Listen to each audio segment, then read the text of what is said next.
Beyond everyone, Ollie here, and I'm gonna be brave and admit that I don't really like Poppy Playtime. Not the most controversial opinion right now, I know. Oh my god.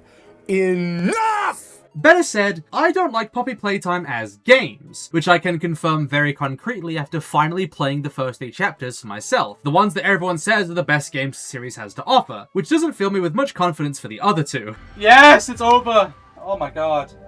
That was like 5 or 6 hours. That was ass. However, in terms of the lore, Poppy Playtime has always been a franchise that I've been very deeply invested in and fascinated by, and nothing has held my interest more so than the prototype. The big bad villain who spent the last 4 games lurking in the shadows until his eventual reveal in Chapter 5. A moment that the internet had mixed feelings on. I, however, dare say that the prototype is one of my favourite villain designs of all time. And maybe that's just recency bias, but as of right now, that is definitely true. So today, I want to take the time to just yap about this character design that I really vibe with, and hopefully I can make you appreciate him a little bit more while doing so. In the future, I might make some videos on the speculative biology of Poppy Playtime, but that's not what we're here to do today, so just stay tuned for that possibility in the future. Might happen, might not, who knows. If you go on to enjoy the video, please leave a like, subscribe, and drop a comment letting me know what else you'd like me to tackle in future videos, and keep an eye out for the secret olive bean that we've hidden somewhere in this video. Without further ado, let's get right into it. It's playtime!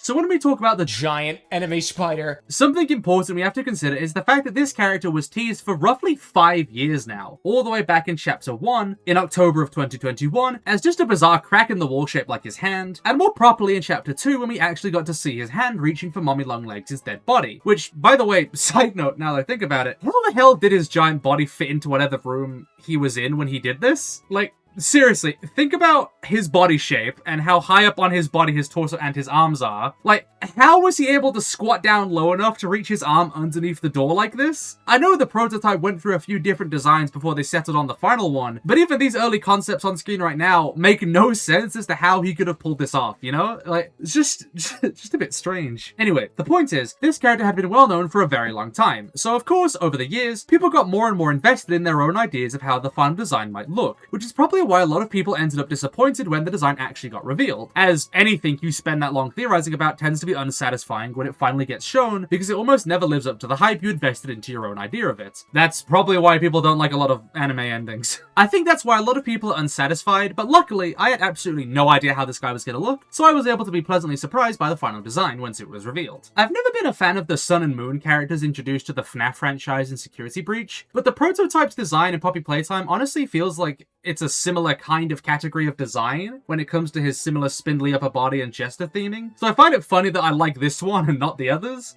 Maybe I'm just biased towards Poppy Playtime, I don't know. Ignoring the upper body and instead focusing more on the lower body, it seems to me like this is the result of body modification over time, because there is no way Elliot Ludwig in his right mind decided that it would be a good idea to stick his son's psyche into a giant spider jester like this. Like, especially after whatever accident occurred that involved him. I don't think that's a good idea to put your kid back in a stable mental state, but what do I know? But I do think it's more likely that the prototype is actually some kind of Jack-in-the-Box that just upgraded his body over time. Though Boxy Boo is already a character, so maybe not, who knows. I'm not sure if Mob Entertainment wants to double up on the Jack-in-the-Box characters or not. But there's a lot of fun little details about the design of the lower body when you look at it from a few angles. Like how the fuzzy, dismembered Huggy Wuggy and Kissy Missy arms at the front of the body look like the chelicerae, or in layman's terms, the mouth parts of a tarantula. Or how the large rib cage fixed just above them can look somewhat like where the eyes of a spider would be, with the multiple separations in the ribs looking like a spider's eye holes, if you see what I'm saying. Yeah, you kind of have to squint a bit, but it is there. Also, the large stinger looking thing on the back of the lower body is reminiscent of a spider's large abdomen, with maybe a bit of a bee stinger inspiration to also reference how the prototype is just a mixed up abomination of multiple parts. I will say, the Mommy Longlegs arm in the middle does break up the design a bit for me, but perhaps you can interpret it as like a physical representation of a spider's thread since it's stretchy and sticky like one. And while I understand the dark implications of Catnap's stripped carcass being on his back, I can't lie, it breaks up the design for me in a way that I'm not too fond of. Although the creepy wire-like muscles along his limbs are a really nice touch, and I love that haunting smile. Poppy Playtime is full of characters with creepy smiles, and the prototype takes the cake for me with that trait, which is only fitting for the main villain. I was definitely very surprised by the design overall when I first saw it, especially since it looks almost nothing like the statue of him built in Catnap's shrine in Chapter 3, but I just really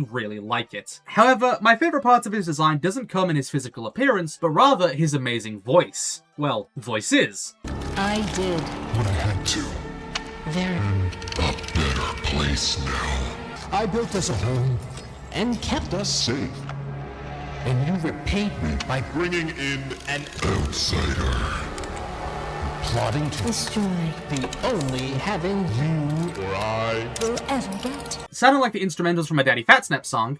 Very. A better place now. I am utterly in love with the voice direction of this character. I've listened to all the Prototype's voice lines a few times now, and I can't hear that many, if any, obvious cuts between the various voice actors and actresses involved. So whoever did the sound mixing and all the voice filters, you deserve high praise as well. Really good job. I'm a huge fan of characters who speak in mismatched audio, though the only other character who comes to mind when I say that right now is Bayverse Bumblebee, but it's still a trait that I very consistently enjoy. Glitchy or broken voices are really cool to me, and the Prototype having a whole bunch of them does a lot to make him more menacing and more badass in my eyes. I can't believe I'm calling a giant jester badass, but here we are. 21 years of this life, and you know, hey ho. Another reason why I probably like this character so much is the fact that he's got some similarities to my favorite villain of all time, Am, from I Have No Mouth and I Must Scream, with both being hybrids of multiple machines, both having a hatred and distrust for humans, both being trapped underground with no means of escape, and both eternally experimenting on their subjects. With time, depending on how he's portrayed in future chapters, which hopefully there's only one more, I don't want this franchise staying overdue its welcome, the Prototype may well take its spot as my #1 villain, and is definitely already up there in my favorites of recent memory. There's something just so uncanny and creepy about the way he walks, talks, and presents himself. And I mean it in the best way possible when I say that he's just such a weird character. I will admit, he feels somewhat out of place against the rest of the Poppy Playtime cast, but I feel like that can slide because, well, he's a prototype, first of all, but also because he probably looks very different now to how he looked when he was first constructed. He's clearly evil and very cruel, but there are indicators that there might be something good left beneath the surface, such as when he seemed genuinely shocked for a second when he cracked Poppy's face, or how he puts the player character into the Poppy jail at the end of the chapter to help them regenerate from their injuries, which also, again, another side note, how did Giblet get you out of there? Giblet is like barely 3 feet tall at most. He needs a cane to move around. Like, the Prototype is as tall as the ceiling of the room when he drops you into the tank. That's nearly at his chest level. I know people are going to say that it was Poppy who's put into the tank at the end. I thought that same thing at first, but no, it was confirmed that it was the player who was put in there by the Prototype, courtesy of one of Mob Entertainment's artists, Amber. So how did he do that? Like, how did he get him out?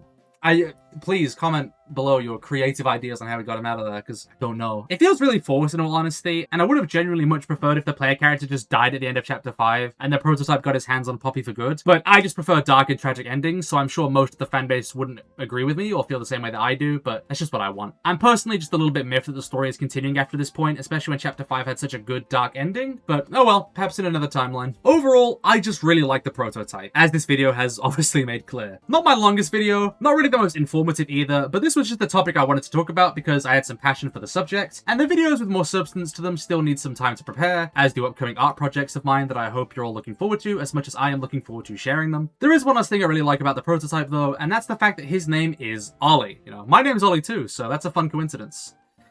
Yeah, just, fun coincidence. Anyway, Unrelated.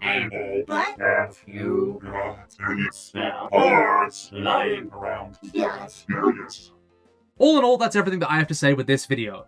If you enjoyed, please remember to leave a like and subscribe, and feel free to comment your own thoughts and theories about the Prototype in the comments below. Or anything in Poppy Playtime for that matter, I'm always up for a chat. Thank you so much to my wonderful channel members and the people who donate to me on PayPal, with the link in the description. You people are helping to keep the channel alive, and it means the world to me. Thank you as well to Dennis, the fantastic editor who helped make this video what it is. Couldn't have done it without you, boss man. Thank you again. And thank you for watching. Feel free to join the Discord server with the link in the description as well. I feel like I always forget to mention it. But with all that said, I'll be seeing you all next time. Adios, fellow toy-based abominations.